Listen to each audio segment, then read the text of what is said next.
Alhamdulillah, alhamdulillahilladzi arsala rasulahu bil huda wa dinil haqq liyudhhirahu ala dini kullihi wa kafa billahi syahida.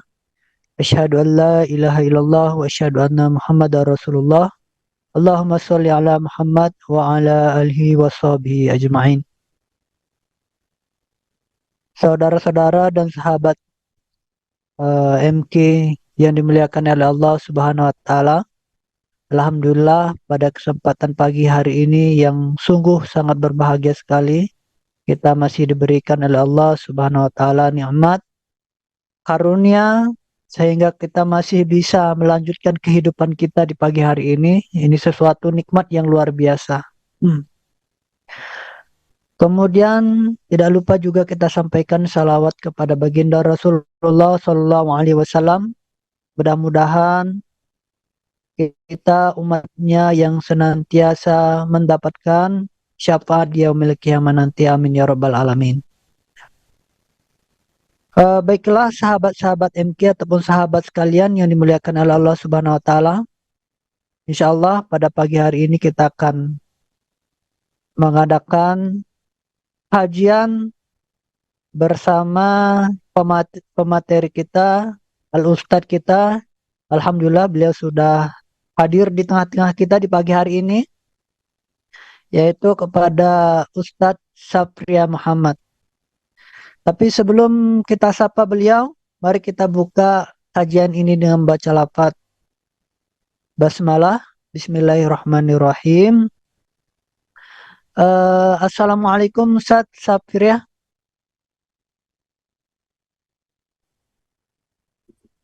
Cek. Waalaikumsalam warahmatullahi wabarakatuh. Waalaikumsalam. Bagaimana kabarnya Ustadz? Alhamdulillah. Ini mohon izin masih nyeting videonya nih sebentar. Siap Ustadz, Masya Allah. Jadi Ustadz Safria ini salah satu asatid di Darut Tauhid ya. Beliau udah beberapa kali dengan saya pribadi mungkin sudah beberapa kali kita undang di podcast Wakaf Darut Tauhid seperti itu. Kalau di DT mungkin beliau ini dikenal sebagai spesialisnya fikih mungkin ya. Luar biasa ilmu-ilmu beliau, bahasa-bahasa atau konten yang disampaikan tuh kalau di zaman sekarang ini sangat relate dengan sangat relevan dengan anak-anak muda gitu. Sambil kita menunggu kesiapan dari Ustadz Safria, insya Allah untuk pada kesempatan kali ini kita akan membahas satu tema yang insya Allah menarik. Dan mudah-mudahan tema ini sebagai sumber pengetahuan kita untuk mengupgrade diri kita, yaitu kita akan berbicara tentang mengenai wakaf seperti itu.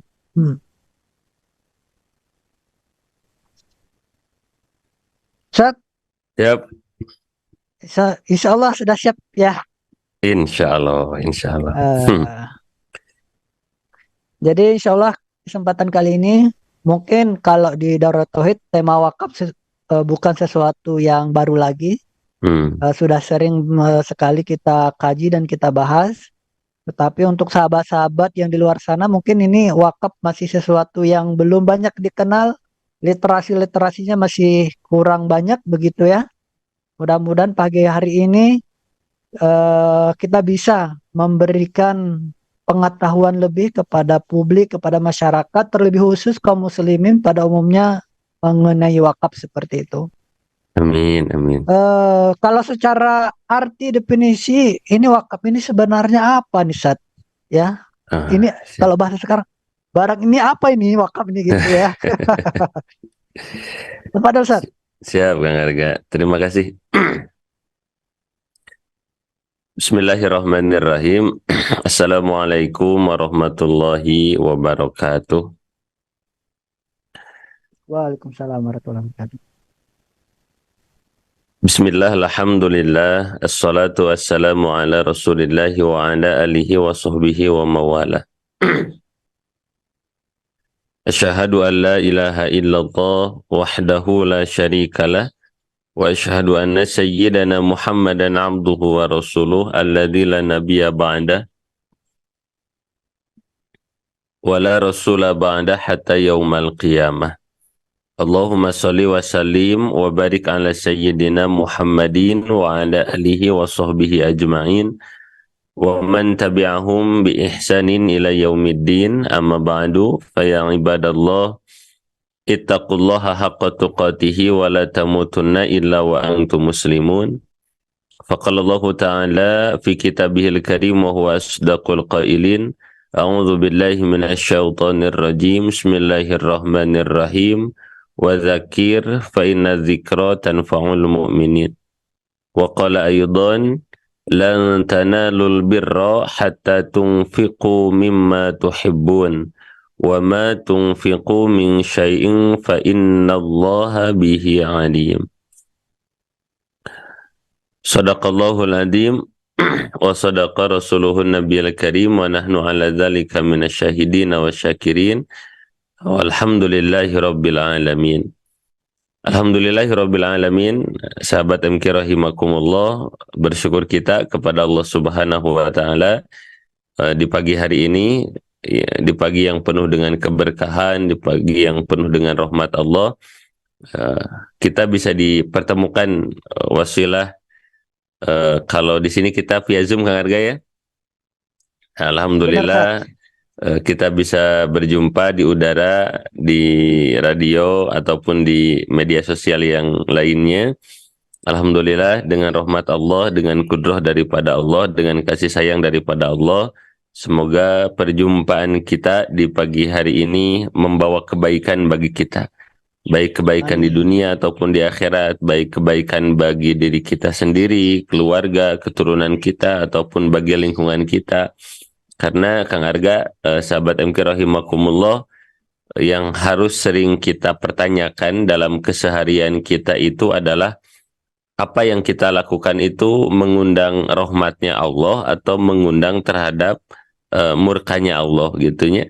Kita mengundang ridhonya Allah atau kita mengundang laknatnya Allah. Karena sahabat MK rahimakumullah, Allah Subhanahu wa taala sudah memberikan kebebasan bagi kita gitu kan. Sampai ada dalam Al-Qur'an, "Faman syaa'a falyu'min wa man syaa'a falyakfur." Yang ingin beriman silahkan beriman gitunya, bagi yang ingin kufur ya silahkan kufur. Nah, ini adalah pilihan bagi kita. Maka kalau kita menemukan kebaikan dalam kehidupan, segeralah bersyukur kepada Allah. Tapi kalau kita menemukan keburukan dalam kehidupan kita, ya kita nggak boleh nyalahin siapa-siapa, kecuali menyalahkan siapa? Yang menyalahkan diri kita sendiri gitu. Faman wajada khairan. Betul. Jadi faman wajada khairan falyahmadillah gitu. Kalau menemukan kebaikan, Kang Arga ya sahabat MK-nya, kita bersyukur kepada Allah karena itu dari Allah. Tapi faman wajada ghaira dzalika, tapi kalau menemukan sebalik itu ya fala yalumana ila nafsa, ya jangan salahin siapa-siapa kecuali dirinya sendiri. Nah, kadang ada orang yang kalau menemukan keburukan teh yang disalahkan ya orang lain, Kang Arga ya. Oh, iya. Wah ini mah cuaca panas gitu kan, panas disalahin. Sekalinya udah hujan, hujan juga disalahin gitu kan. Yang disalahin teh orang lain terus gitu. Padahal tidaklah ada yang bisa mencelakakan kita kecuali ya diri kita sendiri. Nah, maka sahabat MK walaupun saat ini dalam keadaan lelah gitunya, dalam keadaan ngantuk, tapi alhamdulillah kita masih diberikan rahmat oleh Allah bisa berkumpul bersama dengan niat untuk mencari ilmunya Allah. Semoga amaliyah kita di pagi hari ini diterima sebagai amal kebaikan oleh Allah Subhanahu wa taala yang sekali lagi membawa keberkahan baik fid dunia ataupun akhirat. Amin ya Allah ya rabbal alamin. Nah, amin, tadi ya Kang Arga di awal menyampaikan mengenai bab wakaf ya di pagi hari ini ya. Ya, benar Ustaz. Nah, baik. Nah, tadi teh Kang Arga teh nanya apa? Ini wakaf Ustaz, sebenarnya ini wakaf ini jenis barang apa sebenarnya? Barang apa? Biar kita ini masyarakat lebih tahu begitu. Ya, insya Allah. Nah, kalau Kang Arga nih, Kang Arga, pernah nggak dengar kalau di dalam Al-Quran itu ada istilah wakaf. Pernah mendengar belum? Wakaf. Jadi kalau Lebih seringnya mendengar kata infak kali ya. infak ya. Jadi kalau di dalam Al-Quran itu kan ada wasol, ada wakaf gitu ya. Ya itu Iya. kalau misalnya dalam ilmu tajwid dulu nih Kang Arga ya. Wakaf itu artinya berhenti. Ya, Ya, benar Ustaz. Ya ada wakaf ya. berhenti. Ada kalau baca Al-Quran di wakaf dong misalnya di apa namanya dihentikan gitu bacaannya di sana ada wakful ula gitu kan ada waslul ula gitu kan ada istilah-istilah dalam tajwid itu diantaranya ada lafaz wakaf gitu. Nah kalau dalam ilmu tajwid artinya wakaf itu adalah berhenti. Nah karena memang Kang Iya. Arga kalau dilihat dari segi apa ya kalau kata mahasiswa itu dari segi bukan terminologi ya dari segi bahasa gitulah ya Kang Arga ya sahabat MK Iya. bahwa yang namanya wakaf itu dari kata wakofa gitu yang mana kalau dilihat dari segi bahasa gitu yang namanya wakofa itu memiliki 3 pengertian dari segi bahasa gitunya yang pertama al-habsu. Nah apa itu al-habsu? Al-habsu itu menahan. Nah, contohnya kalau ada orang jahat, kemudian diambil oleh polisi, ditangkap, kemudian dimasukkan ke dalam penjara. Nah, itu kan ditahan Hmm. ya, ditahan di dalam penjara. Nah, itu juga termasuk mana daripada wakaf. Nah, atau wakaf juga bisa bermakna atau memiliki arti al-man'u. Nah, al-man'u itu artinya mencegah. Nah, Ya. misalnya Kang Arga gitu kan, Kang Arga misalnya sudah menikah misalnya ya. Sudah menikah belum Kang Amin. Arga teh? Amin, Ustaz. Semoga pertemuan ini bawa keberkahan ketemu dengan jodoh yang solehah Kang Arga ya. Amin. Masya Allah. Nah, Makanya lagi banyak turun nih Ustaz ya. iya itu ya di pagi hari plus lagi tolab ilmu nih Kang Arga. Nah, Amin, amin. tadi kan yang pertama bahwa wakaf itu bisa berarti al-habsu artinya menahan. Ya, nah yang namanya wakaf juga bisa berarti al-man'u. Nah, apa itu al-man'u? Al-man'u itu artinya mencegah. Misalnya Kang Arga nanti punya anak gitu, anaknya teh terus ke Kang Arga teh bilang, "Ayah, ayah apa? Ade mau main sepedahannya kemana? Ke jalan tol." Ya kan sama Kang Arga langsung nggak boleh itu kenapa di jalan tol itu bahaya. Sudahlah kalau mau sepedahan mah di sini aja sama ayah misalnya teh di mana di lapangan gitu kan atau di stadion gitu lebih aman. Nah, mencegahnya Kang Arga dari anaknya untuk bermain ke jalan tol itu disebutnya al-man'u. Alman sama Almaun beda Ustaz ya. Oh, beda. Beda ya. Al-maun itu beda lagi nanti artinya. Nah, itunya. Jadi yang pertama lah habsu, yang kedua al-man'u, yang ketiga as-sukun. Nah, Asukun. bisa juga bermakna as-sukunu. As-sukun itu artinya apa? Berhenti. Ya, kalau Kang Arga lagi naik motor gitu kan, lagi haus, tiba-tiba ada tukang es kelapa, lalu ke pinggir berhenti. Nah itu disebut as-sukunu. Nah ini dari mulai al-habsu gitu kan, al-man'u, as-sukunu, menahan, kemudian mencegah, berhenti. Ini semuanya bermuara kepada pengertian daripada al-waqfu gitu. Secara apa? Secara bahasa. Nah, ini mungkin bisa diambil titik apa disebutnya teh ya, kalau bahas sekarang mau benang merah Kang Arga ya. Jadi Ya. yang disebut dengan wakaf itu secara istilah itu ya kita menghentikan secara apa ya disebutnya teh ya menghentikan sebuah harta benda dari mulai perasaan kita dari memiliki harta tersebut gitu kan dan lain sebagainya yang mana ini harta kita serahkan gitu sepenuhnya kepada Allah Subhanahu wa taala. Nah, maka kalau secara garis besar apa namanya ilmu sedekah gitu Kang Arga ya, sebetulnya wakaf itu adalah bagian daripada sedekah.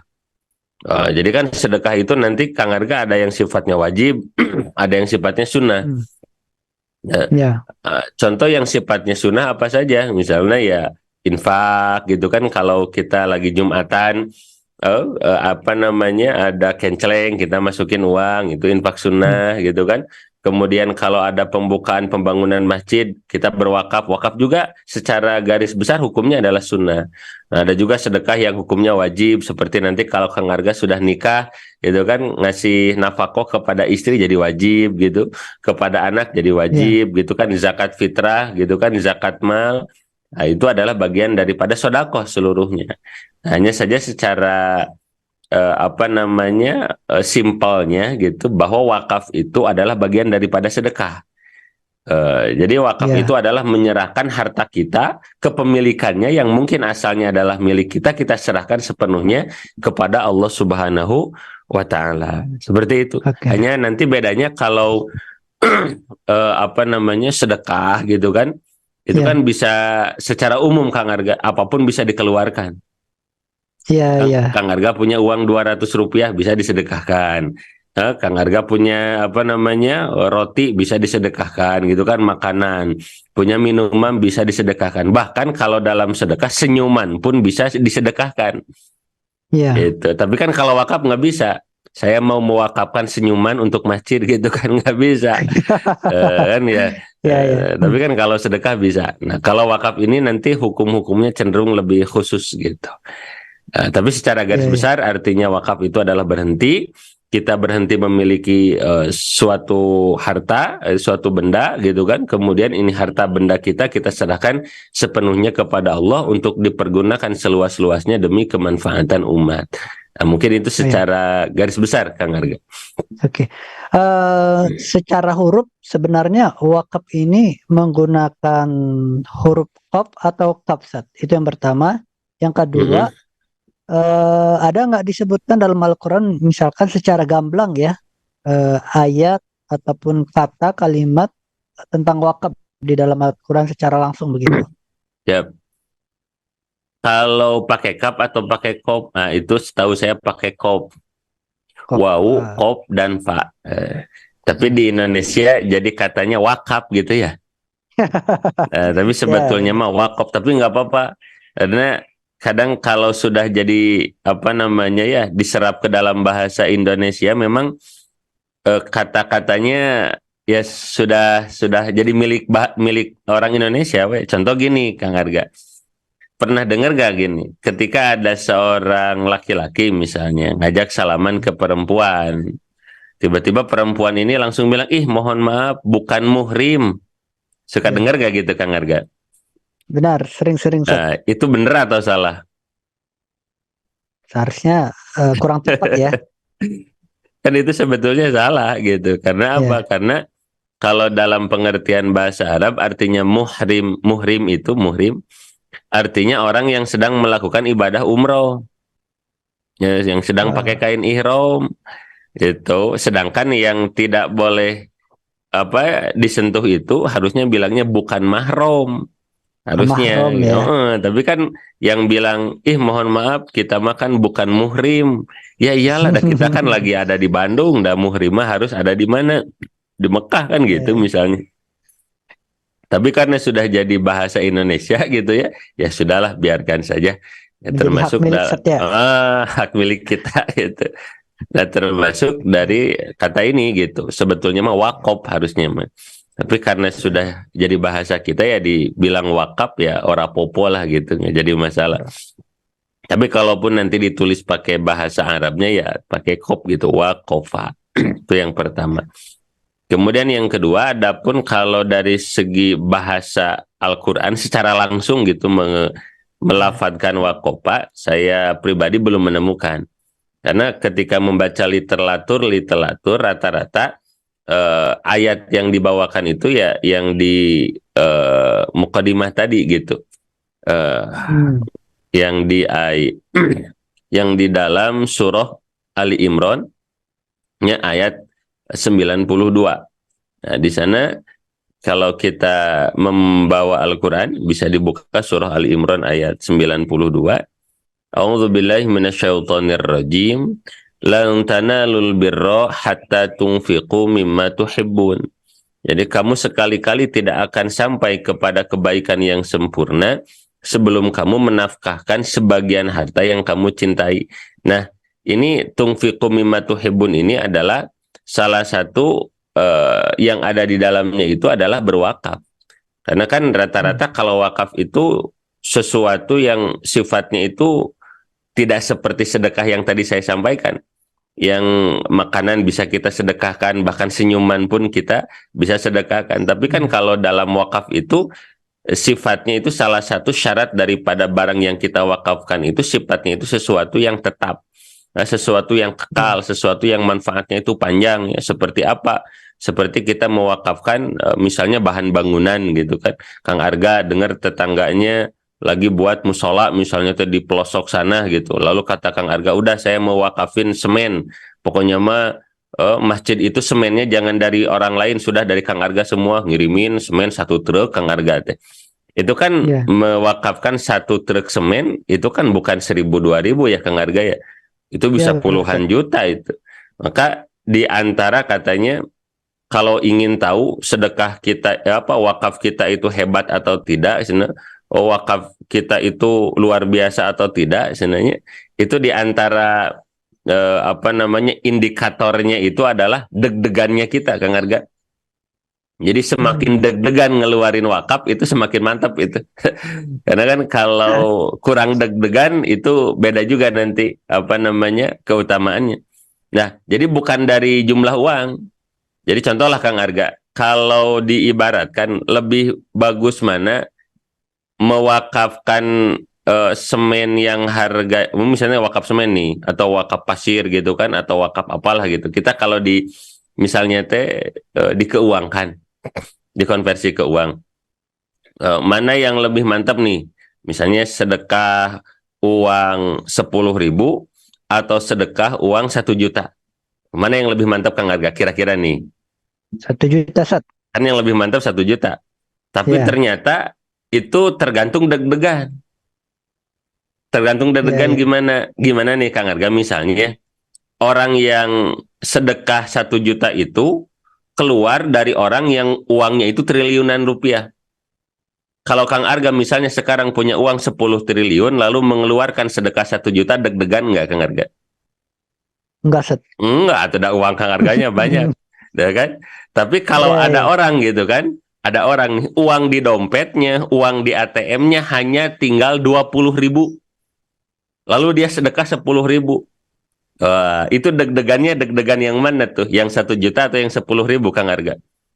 Maka lebih deg-degan yang 10.000. Kenapa? Yang ngeluarin 10.000 itu sudah mengeluarkan setengah daripada harta bendanya kan, seperti itu. Nah, maka kadang sedekah itu tidak dinilai daripada jumlah sedekahnya, tapi sedekah itu dinilai dari deg-degannya juga gitu. Nah, maka di sini ada bahasa lang tanalul birra hatta tunfiqu mimma tuhibbun.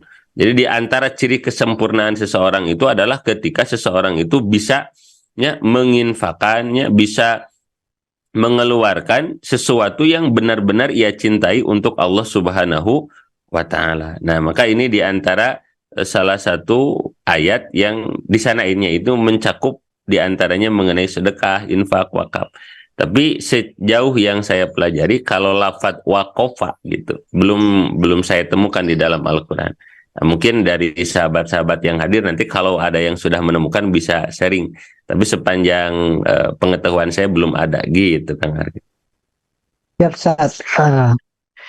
Kalau misalkan di ibadah yang lain, misalkan ibadah sholat ya, itu kan ada jenis-jenisnya gitu, ada sunnah, ada wajib begitu. Nah, kalau di wakaf ada nggak jenis-jenisnya kira-kira, Ustaz? Sama, ada juga hukum disebutnya ya mungkin. Jadi kalau dari sholat tadi Kang Arga kan bilang tadi sholat. Sholat itu ada yang wajib gitu kan, ada yang sunnah, sunnahnya juga ada yang sunnah muakkadah, ada sunnah goer muakkadah gitunya Kang Arga. Nah, begitupun wakaf. Nah, setahu saya wakaf juga nanti hukumnya itu Kang Arga bisa ada 4 nanti. Yang pertama hukumnya itu sunnah. Nah, ini secara dasarnya yang namanya hukum daripada wakaf itu adalah sunnah. Tidak, kalau dilaksanakan kita mendapatkan pahala daripada Allah, kalau ditinggalkan tidak membuat kita berdosa. Jadi kalau misalnya ada ini mau ngebangun masjid nih, tanahnya mau dibeli nanti diwakafkan ke umat gitu kan, tapi kita mau beli, panitia misalnya belum ada dana, yuk kita udunan yuk misalnya tuh untuk apa namanya, beli itu tanah. Nah, kalau ada orang yang ikut udunan, patungan, dapat pahala. Dan orang yang nggak ikut patungan pun tidak sampai mendapat dosa. Jadi jangan misalnya, kamu teh nggak wakaf dosa lu, oh itu salah. Itu ya, karena secara umum, secara kaidahnya yang awal itu hukum daripada wakaf itu adalah sunnah. Nah, namun ini wakaf yang asalnya sunnah bisa naik hukumnya Kang Arga menjadi wajib. Ketika apa? Ketika ini wakaf bisa menjadi wajib ketika kita sudah menadarkan untuk wakaf, gitu. Misalnya gitu kan, sedang ada pembangunan madrasah gitu, kami membuka seluas-luasnya bagi masyarakat yang akan mewakafkan untuk bahan bangunan kelas misalnya. Lalu Kang Arga bilang gini, saya nanti kalau udah gajian saya bernazar, saya berjanji akan memberikan seluruh gaji saya untuk nanti pembangunan itu madrasah. Nah, maka itu awalnya yang wakaf hukumnya sunnah, pahalanya hukumnya menjadi apa Kang Arga? Menjadi wajib. Tapi ini wakaf menjadi wajib, syaratnya diantaranya kalau dinazarkan. Nah, kalau Kang Arga ditanya, kira-kira kalau wakaf mending ngambil yang hukumnya sunnah atau mengambil hukumnya wajib Kang Arga? Kalau biar ada tuntutan mungkin kali yang wajib kali Set ya. Yang wajib. Memang ada plus minusnya Kang Arga ya. Kalau wajib resikonya kalau ditinggalkan dosa ya. Dosa Set. Dosa. Ada motivasi juga ya. Iya betul. Tapi ada positifnya. Apa positifnya? Itu kalau kita lakukan pahalanya lebih besar. Karena pahala amal wajib tentu lebih besar daripada amal yang sunnah. Itu. Nah, ini sudah dua hukumnya tadi ya. Secara umum hukum wakaf itu adalah sunnah, tapi wakaf bisa berubah hukumnya menjadi wajib manakala wakaf itu dinazarkan. Nah, yang ketiga, wakaf juga hukumnya bisa menjadi mubah. Nah, apa itu wakaf yang mubah? Ya, ini mohon maaf nih, sahabat MK Kang Arga, ketika wakaf itu diberikan oleh non-muslim. Ya, jadi non-muslim ini misalnya memiliki tanah di salah satu kampung, lalu kata non-muslim ini tanah saya berikanlah untuk kaum muslimin, misalnya untuk ngebangun madrasah misalnya, itu nggak apa-apa. Tapi nanti hukumnya menjadi mubah, dalam artian tidak masuk ke wajib, tidak masuk ke sunnah gitu kan. Karena dalam ilmu akidah kalau ada non-muslim yang melakukan kebaikan ya mohon maaf ya, dia tidak mendapatkan pahala gitu. Nah, jadi sifatnya mubah saja. Sosialnya mungkin ya, jadi hanya dapat pahala ya secara minanas saja. Betul Kang Arga, luar biasa. Itu tuh, hanya itu nomor itu. Kemudian ada yang keempat nih Kang Arga, wakaf itu hukumnya bisa jadi haram Kang Arga. Jadi sahabat MK, hukum wakaf juga bisa jadi haram. Ketika apa? Ketika wakaf itu memang diniatkan, diperuntukkan sebagai fasilitas kemaksiatan. Saya mewakafkan misalnya tanah ini untuk dibuat diskotik misalnya. Saya mewakafkan tanah ini mohon maaf ya untuk dibuat tempat judi misalnya. Nah, ini wakafnya bisa menjadi haram. Ketika apa? Ketika mewakafkan sesuatu diniatkan memang peruntukannya untuk berbuat kemaksiatan. Nah, jadi ini Kang Arga ya kurang lebih bahwa kalau dilihat dari segi hukum, yang namanya wakaf itu bisa hukumnya menjadi sunnah, ya, bisa menjadi wajib, bisa menjadi mubah, dan bisa juga menjadi haram. Itu kalau dilihat dari segi hukumnya Kang Arga. Wallahu a'lam. Terima kasih Ustaz. Selanjutnya nih Ustaz, kalau dalam konteks sindiran kali ya, kan biasanya kalau orang yang tidak mau berkorban, kata Nabi jangan dekati masjid gitu ya. Atau kalau misalkan mengenai sedekah ataupun infak di surat Al-Munafikun itu kan di akhirnya orang yang nggak bersedekah itu kan akan mengalami penyesalan gitu ya di akhirat nanti. Ini kalau orang nggak berwakaf, kira-kira nih dia punya aset begitu ya, kekayaannya banyak tapi tidak mau berwakaf, itu gimana kira-kira, Ustaz? Ya, itu betul apa yang tadi disampaikan Kang Arga. Karena di antara penyesalan orang-orang yang sudah meninggal dunia, itu di antaranya adalah menyesal tidak banyak bersedekah. Ya. Bahkan, mohon maaf nih sahabat MK rahimakumullah, tadi yang pernah disampaikan di awal gitu kan, banyak orang yang dia itu mendapatkan kesulitan dalam kehidupannya, ya, itu sebetulnya bukan karena faktor-faktor yang ararani gitu, bukan faktor eksternal seperti itu, tapi yang menjadi penyebab gitu susahnya seseorang dalam hidupnya itu rata-rata kan disebabkan karena dirinya sendiri seperti itu.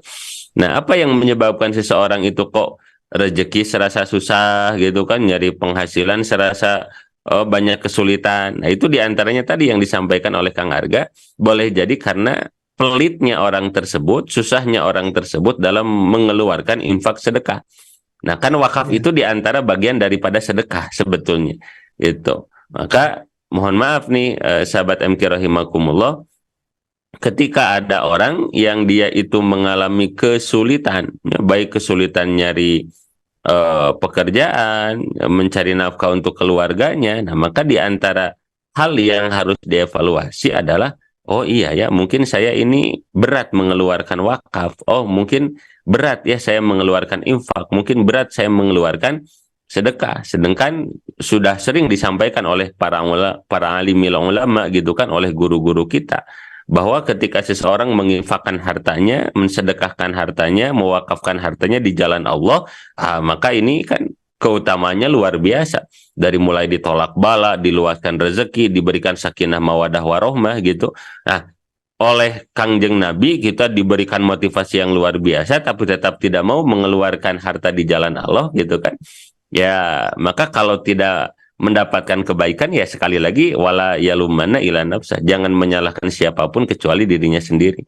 Kalau menyesal di alam dunia, Kang Arga, ya masih rada lumayan gitu, masih kita bisa bertobat. Tapi kalau menyesalnya nanti di alam kubur, ya aduh repot gitu. Oke, terima kasih Ustadz, Masya Allah ya. Ini buat sahabat-sahabat MK dan sahabat wakaf, tadi sudah dijelaskan mengenai wakaf itu sendiri itu seperti apa hukumnya, kemudian kira-kira dampaknya seperti apa, kira-kira nanti kalau kita berwakaf dan tidak berwakaf seperti itu. Nah, selanjutnya Ustadz, kalau misalkan kita dalam ibadah sholat itu kan ada rukunnya ya. Kalau rukun sholat itu ada 13. Nah, kalau kita mau menaikkan ibadah haji juga ada rukunnya begitu. Nah, kalau kita mau berwakaf ada rukunnya nggak Ustadz ini, atau ya seenaknya dewe kata bahasa sebelah. Okay. Siap. Betul Kang Arga. Jadi memang kalau yang namanya wakaf itu ada ketentuan-ketentuannya. Nah, apa diantaranya? Wakaf itu harus ada unsur yang pertama disebutnya wakif. Wakif itu adalah orang yang mengeluarkan wakaf. Nah, dan orang yang mengeluarkan wakaf itu ada ketentuan-ketentuannya juga. Apa di antara syarat yang pertama bagi wakif itu, bagi orang yang ngeluarin wakaf? Satu, syaratnya itu orangnya harus orang Islam. Jadi di antara syarat diterimanya wakaf itu, yang pertama, orang yang ngasih wakafnya itu harus muslimin atau muslimat. Jadi nggak bisa kalau punten gitu ya, non muslim dia itu berwakaf, ya secara sosial tadi yang disampaikan Kang Arga ya boleh gitu. Namun kalau dari segi syariat ya itu tidak diterima. Kemudian yang kedua, orang yang berwakaf itu harus sudah baligh. Jadi kalau yang belum baligh itu tidak belum sah wakafnya gitu.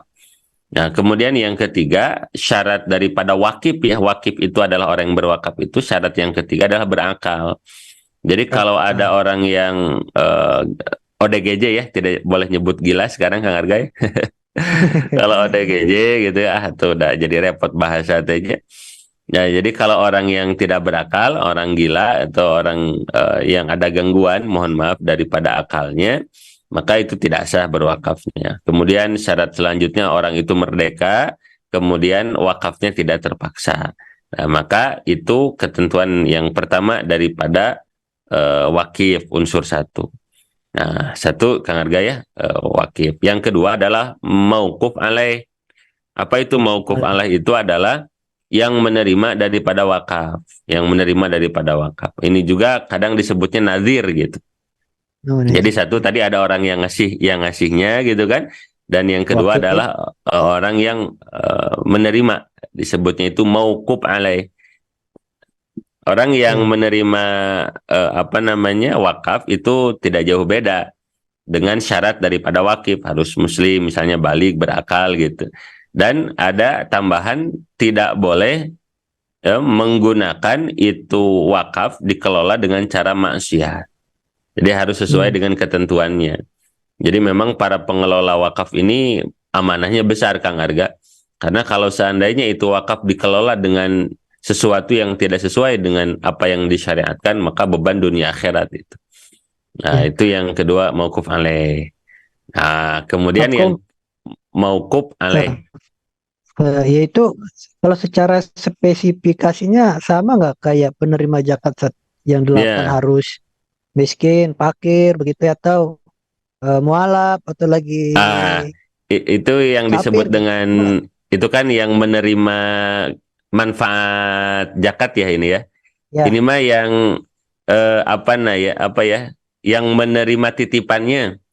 Contoh misalnya Kang Arga itu mau mewakafkan tanah. Misalnya Kang Arga punya tanah 2 hektar, mau dijadiin pesantren.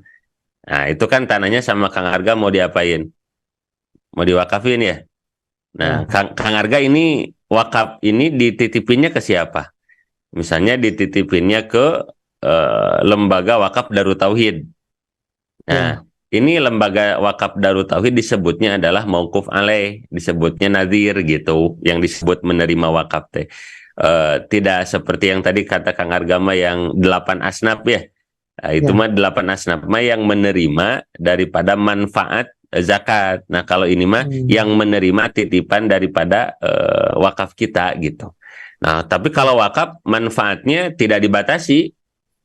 Kan kalau zakat khusus untuk fakir miskin misalnya. Kalau yang wakaf itu bebas. Contoh aja, misalnya ada masjid nih. Masjid ini diwakafkan, ya. Misalnya Kang Arga mewakafkan masjid untuk umat Islam. Pertanyaannya, yang bisa memanfaatkan masjid itu khusus fakir miskin saja atau orang kaya juga bisa, Kang Arga? Orang kaya juga bisa. Oh, bisa. Yang penting mah yang mau ibadah gitu, mangga siapapun itu ke masjid. Nah, jadi kalau untuk menerima manfaat wakaf itu lebih luas seperti itu. Nah, jadi yang pertama ada wakif, yang kedua ada mauquf alaih atau nadir gitu kan, yang ketiga ada barangnya gitu. Ada barang wakafnya. Nah, nanti di antara syarat barang wakaf itu adalah barangnya itu harus bisa dimanfaatkan secara jangka panjang. Nah, jangka panjang itu contohnya apa? Mewakafkan tanahnya, mewakafkan madrasah. Tapi kalau mewakafkannya yang sifatnya jangka pendek itu susah. Contohnya apa? Mewakafkan roti misalnya, Kang Arga. Saya wakafkan roti untuk kamu gitu kan. Mewakafkan nasi, mewakafkan nasi Padang. Nah, itu sepaham saya tidak bisa. Kenapa? Karena kalau makanan itu kan langsung habis gitu. Jadi kalau barangnya itu yang diwakafkan harus kemanfaatannya harus jangka panjang. Nah, kemudian yang keempat harus ada ijab kabul, Kang Arga. Iya. Nah, ijab kabul, misalnya kita datang ke Darut Tauhid misalnya, lalu kita berkata, Pak atau Bu, ini saya mewakafkan sertifikat tanah saya yang ada di kampung gitu kan untuk dibangun madrasah misalnya, atau untuk dibangun sekolah, atau untuk dibangun pesantren, atau untuk dibangun masjid, nah gitu. Nah, nanti bisa pakai lafaz waqaftu, saya mewakafkan, atau salabtu atau habastu. Nah, maka nanti biasanya dibimbing nanti oleh lembaga wakafnya seperti itu. Tapi secara garis besar nanti harus ada wakif yang mewakafkan, nanti ada yang menerima, kayak pengantenan gitu kan ya. Pengantenan kan ada pengantennya laki-laki perempuan gitu kan, lalu ada ijab kabulnya gitu kan, bahkan nanti lebih baik mah ada saksinya. Ada saksinya ini biasanya kadang dari KUA atau dari Kementerian Agama setempat, karena Kang Arga kalau nggak ada saksi gitu kan, ini khawatir bermasalah ketika misalnya yang mewakafkannya sudah meninggal dunia, tiba-tiba ada ahli waris yang nakal, kemudian tanahnya itu dijual gitu, itu kan bahaya juga seperti itu. Ada yang nakal rupanya Sep ya. Nah itu biasa provokator. Ya. Jadi kalau wakaf ini tadi kan harus ada barangnya Sep ya. Kalau biasanya orang kan mewakafkan sesuatu yang bentuknya harta tidak bergerak begitu, seperti tanah, begitu ya, bangunan gitu. Kalau misalkan harta yang bergerak seperti hewan itu boleh nggak Ustaz? Boleh Kang Arga, boleh. Kalau saya ada ini punya ayam nih mau diwakafkan atau lembu ya, sapi, onta gitu, gimana Ustaz? Boleh. Jadi nanti misalnya Kang Arga nih punya apa namanya onta nih. Bawa onta ke Darut Tauhid nanti Kang Arga ya. Bawa onta misalnya. Nanti boleh. Jadi nanti yang dimanfaatkannya itu apa ya? Dari onta misalnya yang dimanfaatkannya itu susunya misalnya. Gitu. Kalau jadi intinya kan Kang Arga itu datang ke Darut Tauhid, sebetulnya bukan Kang Arga ngasih onta ke Darut Tauhid sebetulnya. Bukan. Tapi Kang Arga menyerahkan onta ini kepada Allah gitu. Cuman untuk dikelolanya ini wakaf ontanya itu ya gimana nanti dari Darut Tauhid, dan nanti akadnya sama Kang Arga gimana gitu. Itu boleh Kang Arga, nanti dimanfaatkan susunya. Terus kalau onta dimanfaatkan apalagi Kang Arga, misalnya untuk dikendarai gitu kan, nanti disewakan sama Kang Arga teh, sama misalnya nanti sama pengelola teh ya, siapa yang ingin misalnya dari DT ke UPI naik onta, wah itu kan mantap tuh. Harga ya bisa. Tapi kalau udah mau disembelih beda lagi Set ya. Itu beda lagi gitu. Oke, ya, semeninggalnya mungkin nanti. Gitu. Kemudian yang selanjutnya Set, ada nggak syarat sah? Tadi kan kalau rukun tadi udah disampaikan ada 4 Set ya. Yang pertama itu wakif, kemudian nazir, kemudian ada barangnya, yang terakhir itu hizab qabul begitu. Dan selanjutnya kalau syarat sah wakaf itu ada nggak, atau yang membatalkan wakaf itu? Syaratnya kalau kita nih wudhu, ada yang membatalkan pembatalnya gitu, atau apa gitu ya. Jadi intinya kalau syarat sah wakaf ya yang pertama secara umum harus memenuhi rukun itu Kang Arga ya. Kalau tidak memenuhi rukun ya satu tidak sah. Yang kedua itu syaratnya wakaf memang nggak boleh dijual. Secara kaidah umum ya, walaupun nanti ada beberapa apa namanya kondisi yang memperbolehkan, tapi secara umumnya gitu, kaidah awalnya itu wakaf nggak boleh dijual. Kemudian wakaf juga nggak boleh dipindah tangankan gitu kan, nggak boleh diwariskan gitu. Ini menjadi salah satu kaidah-kaidah paten ya dari wakaf itu, sebetulnya awalnya memang tidak boleh dijual, tidak boleh ditasarufkan gitu.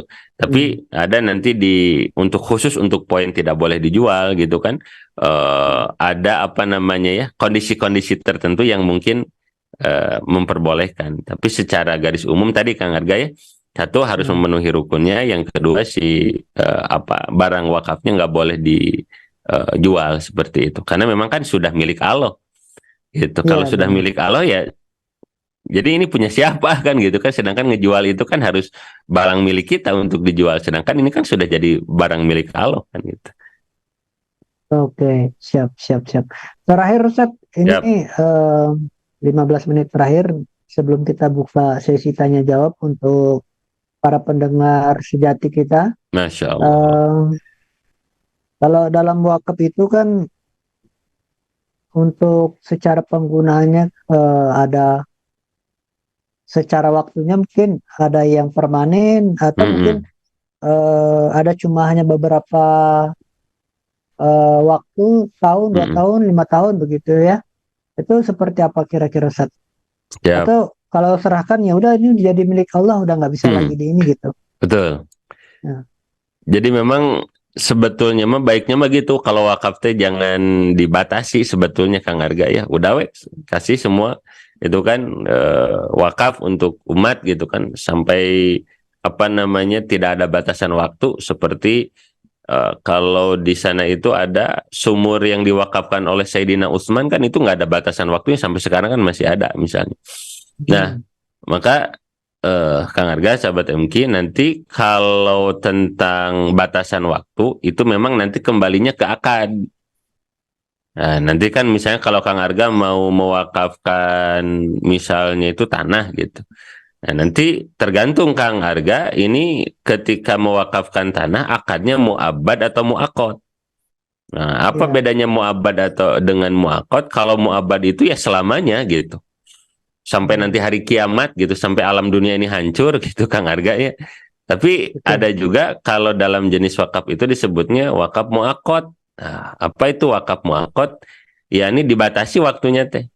Kata Kang Arga teh, saya mewakafkan tanah ini tapi mangga we gitu silakan dimanfaatkan untuk umat seluas-luasnya gitu kan, mau dibangun madrasah, mau dibangun lembaga pelatihan, mau apapun itu, tapi cuman buat 2 tahun ya. Jadi itu wakafnya dibatasi waktunya oleh sang wakif itu. Nah, ini disebutnya adalah wakaf mu'aqad gitu Kang Arga. Jadi kalau dari segi waktu memang nanti di ijab kabulnya itu ada akad, mengakadkan si wakafnya itu yang muabad gitu kan, seneng selamanya. Ada yang muakad dibatasi waktu gitu. Oke, terima kasih Ustadz. Tadi udah luar biasa sekali ya. Ustadz Sapria menyampaikan dari waktu itu apa, hukumnya seperti apa, jenisnya, rukunnya, syaratnya seperti itu. Nah, mungkin dari teman-teman dan sahabat-sahabat MK ataupun sahabat wakaf, ini karena kita temanya ada mengenai wakaf ya, saya panggil juga sahabat wakaf begitu ya. Alhamdulillah ini ada salah satu audiens kita yang sudah unjuk tangan ya. Kita berikan kesempatan kepada Mbak Ida Nur ataupun Bu Ida Nur. Silakan Bu, langsung saja. Assalamualaikum warahmatullahi wabarakatuh. Assalamualaikum warahmatullahi wabarakatuh. Ustadz mau nanya ya, tadi kan Ustadz sampaikan bahwa ada wakaf yang tidak boleh dijual. Jadi begini ceritanya, uak saya almarhum, beliau itu mewakafkan satu tanah yang sudah dibangun sekolah, ada sekolah SD, SMP, kemudian ada masjidnya juga. Nah, untuk operasional bulanannya itu tuh tidak mencukupi gitu Ustadz. Jadi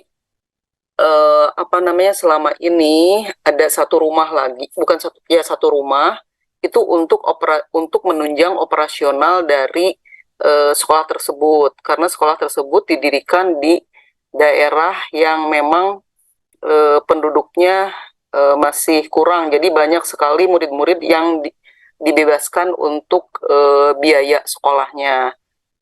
Nah, dalam berjalannya waktu, rumah yang satu yang diwakafkan untuk operasional tersebut kadang tidak selama ini kan disewakan, tapi kadang ada penyewanya, kadang tidak, kemudian kadang juga perlu renovasi rumah tersebut gitu ya Ustadz ya. Saya tuh diamanahkan oleh uak saya yang sekarang kan suaminya almarhum. Nah, sekarang istrinya diamanahkan saya tuh menjadi ketua yayasan di sekolah tersebut, di yayasan tersebut. Nah, saya berpikir, aduh ini gimana ya, karena selama ini setiap bulan itu untuk operasional bayar guru dan lain-lainnya itu tidak mencukupi gitu ya Ustadz.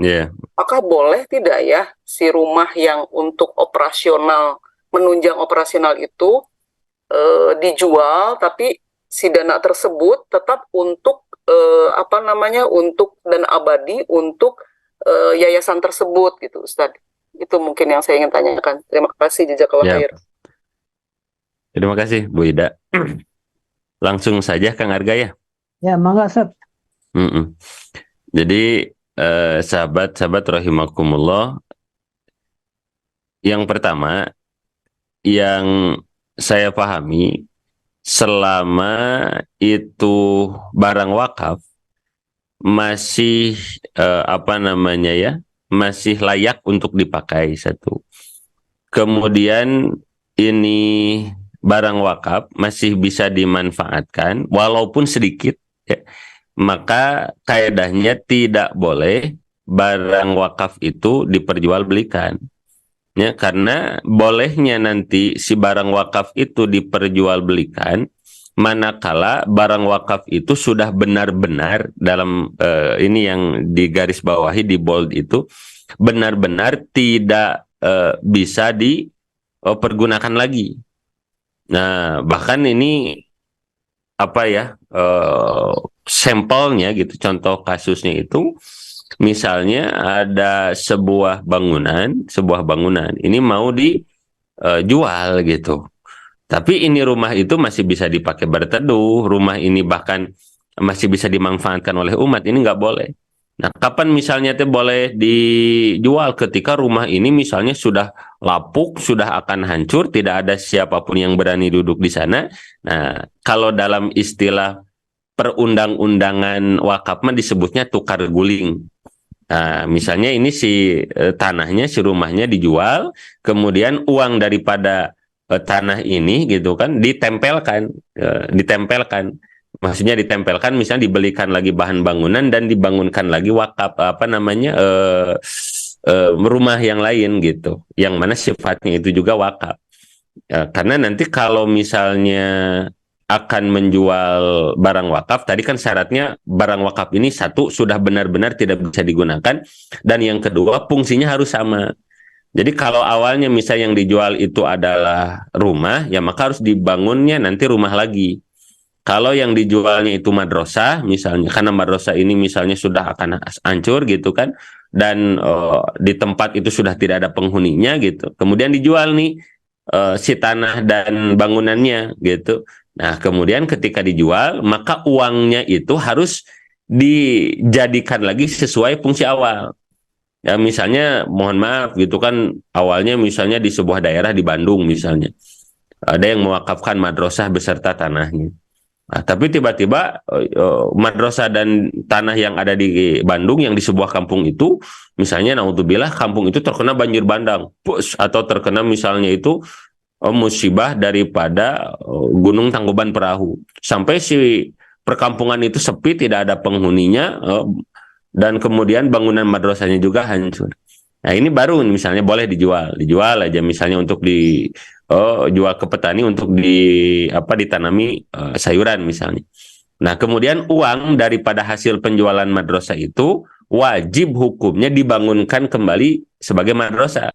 Misalnya ini uangnya dibawa ke Jakarta, lalu di Jakarta dibangun lagi madrasah. Itu kaidah batasannya seperti itu. Jadi harus benar-benar tidak bisa dimanfaatkan lagi yang pertama, dan yang kedua ini harus dijadikan lagi si uang hasil penjualan itu sesuai dengan awal tadi. Kalau misalnya yang dijualnya itu madrasah, ya harus jadi madrasah lagi. Kalau yang awal dijualnya itu adalah, mohon maaf ya, rumah kontrakan, ya harus jadi rumah kontrakan lagi. Tidak boleh alih fungsi seperti itu.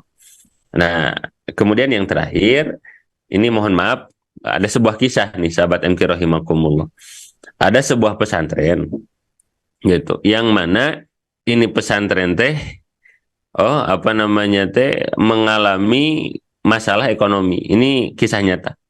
Masalah ekonomi. Jadi kekurangan lah gitu dari segi makanan, fasilitas gitu. Kemudian rapat lah.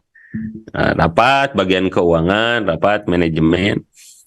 Kemudian mengundang pimpinannya. Kiainya diundang di pesantren tersebut. Mama gitu, atau ajengan atau kiai, ada apa? Ini kayaknya SPP harus dinaikkan. Kaget ini kiai. Kenapa kok dinaikkan? Iya, biaya SPP santri yang kalau nggak salah waktu itu dikisahkannya $10. Ini kan biaya santri $10. Ini di luar negeri. Ini biaya santri $10, tapi ketika dihitung-hitung, dibuat RAB gitu kan. Ini dengan SPP $10 zaman sekarang gitu kan, itu nggak cukup buat makan, nggak cukup, kurang gitu kan. Ini nanti defisit gitu Pak Yai. Jadi kami memandang bahwa kayaknya kita butuh persetujuan dari Pak Yai agar ditaikkan gitu biaya SPP yang asalnya $10 misalnya jadi $12 gitu kan, atau $11 gitu, agar tertutup kebutuhan-kebutuhan yang lainnya. Ini Pak Yai terdiam merenung saja. Ternyata Pak Yai itu kemudian memberikan keputusan, yang mana keputusannya membuat tim manajemen kaget. Apa keputusan baik? Oke, saya putuskan mulai tahun ini biaya SPP kita turunkan.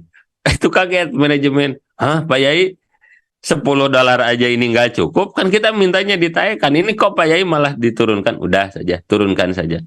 Itu benar dilakukan walaupun dengan penuh kebingungan, penuh dengan kebimbangan gitu kan. Itu akhirnya diturunkan. Biaya SPP bulanan yang asalnya misalnya $10 diturunkan jadi $9 atau $8. Itu Masya Allah. Baru juga diturunkan, tiba-tiba ada donatur datang membawa uang 3 miliar. Subhanallah. Jadi ada apa namanya ya, sesuatu yang mungkin solusinya itu bukan di menjual tanah wakaf. Boleh jadi solusinya itu ada di titik yang lain yang mungkin kita butuh benar-benar apa namanya pertolongan Allah.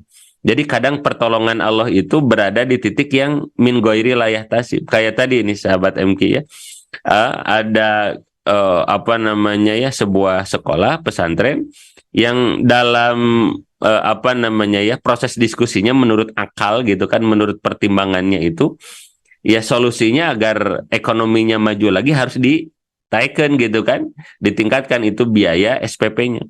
Tapi Masya Allah karena kiainya adalah kiai yang soleh, kiai yang dibimbing oleh Allah, sehingga beliau sudah bagus firasatnya, isyarat kolbunya, oh ini bahwa solusinya bukan ditaikkan SPP, justru diturunkan SPP-nya. Karena diturunkan SPP gitu kan, membahagiakan santri, membahagiakan para thalib ilmu, mengundang rahmatnya Allah, ridhonya Allah, sehingga Allah berikan jalan yang tidak disangka-sangka. Nah mungkin sementara ini, kayaknya ini solusinya harus menjual tanah wakaf, itu menurut kita. Tapi menurut Allah kan berbeda lagi. Nah, moga Ibu ya, dengan wasilah hadirnya kita di majelis ini, siapapun kita yang mungkin sedang menyelenggarakan jihad ya, menyebarkan ilmunya Allah, ini diberikan pertolongan oleh Allah, wabil khusus diberikan jalan-jalan yang tidak disangka-sangka, yang mana dengan jalan itu seluruh masalah yang kita hadapi ini benar-benar ada jalan keluarnya, seperti itu. Tapi secara garis besar ya, Bu ya, itu jawabannya. Mungkin yang pertama bahwa baiknya tidak dijual kecuali benar-benar sudah tidak bisa dimanfaatkan lagi.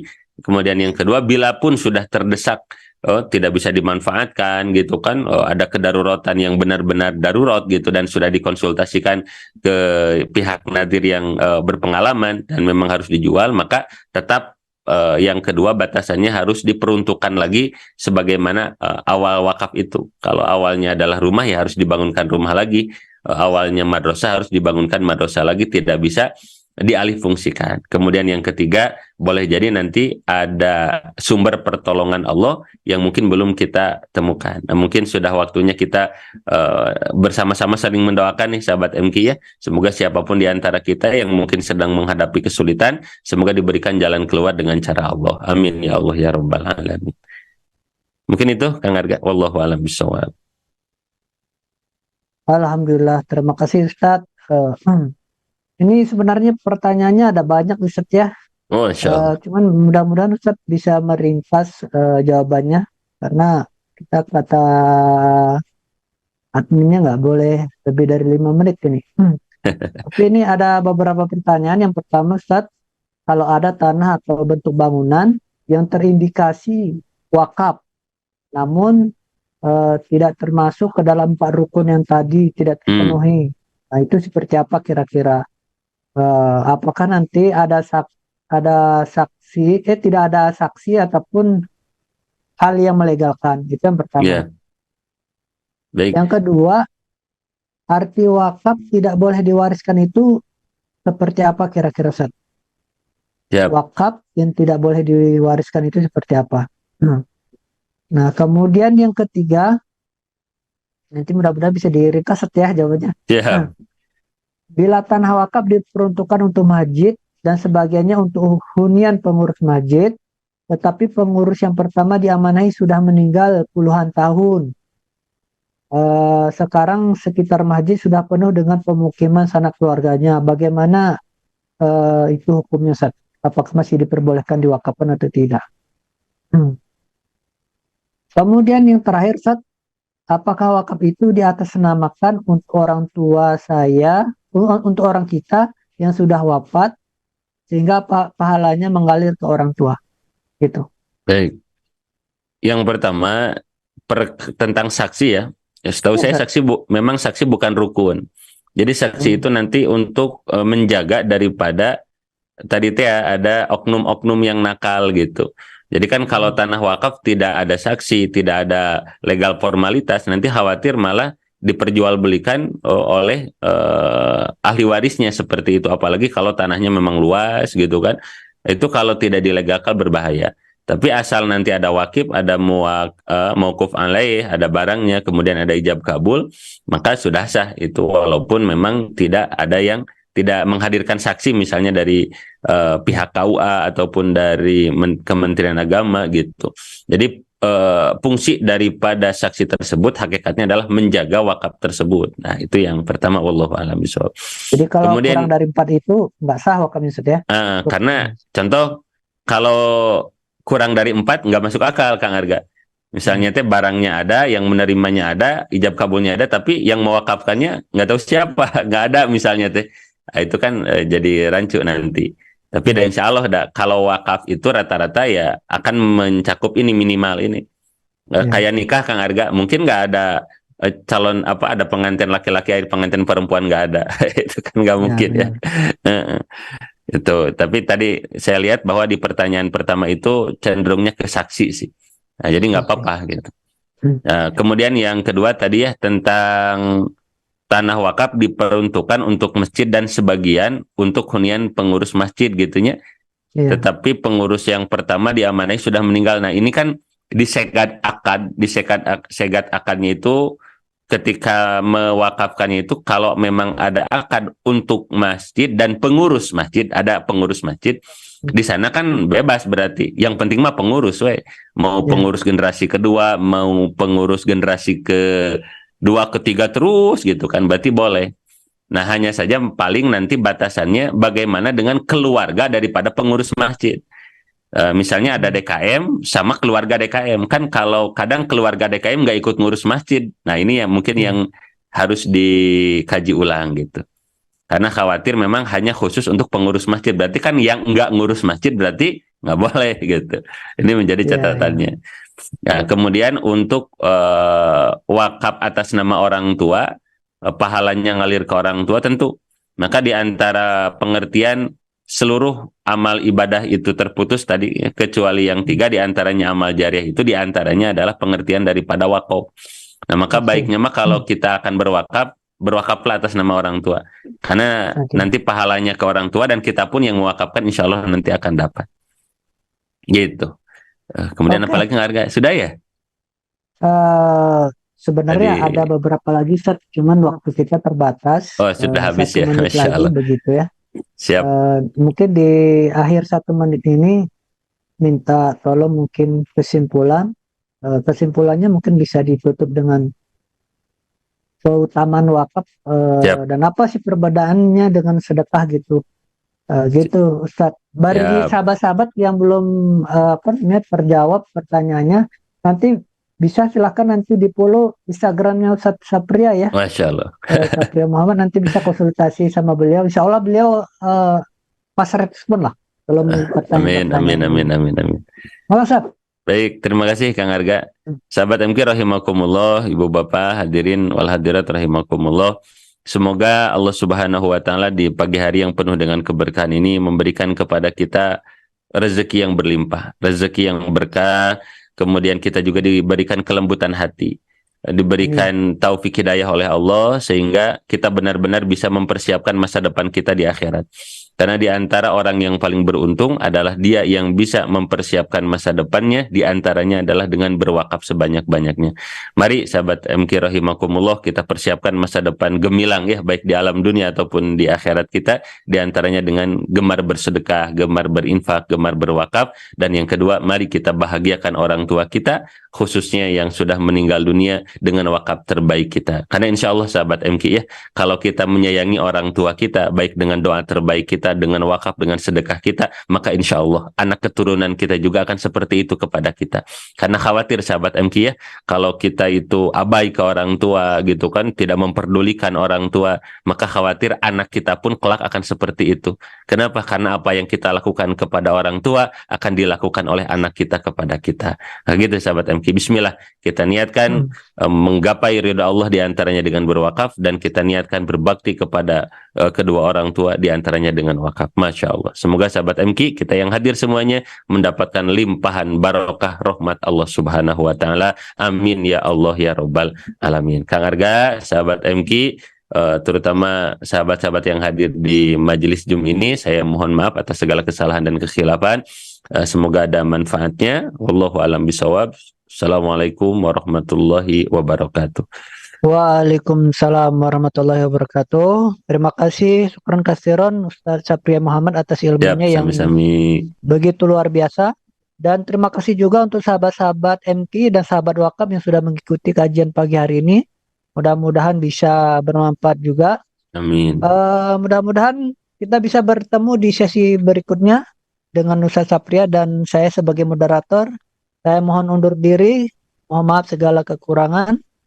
Ditutup dengan membaca lafaz hamdalah alhamdulillahirabbil alamin. Akhirul kalam. Assalamualaikum warahmatullahi wabarakatuh. Waalaikumsalam warahmatullahi wabarakatuh.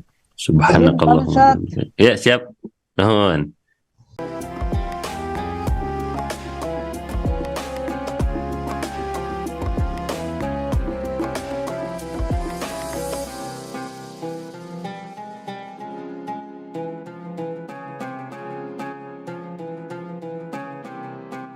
Jangan lupa, saya bilang sekalian, terus berlangganan di Darut Tauhid Official.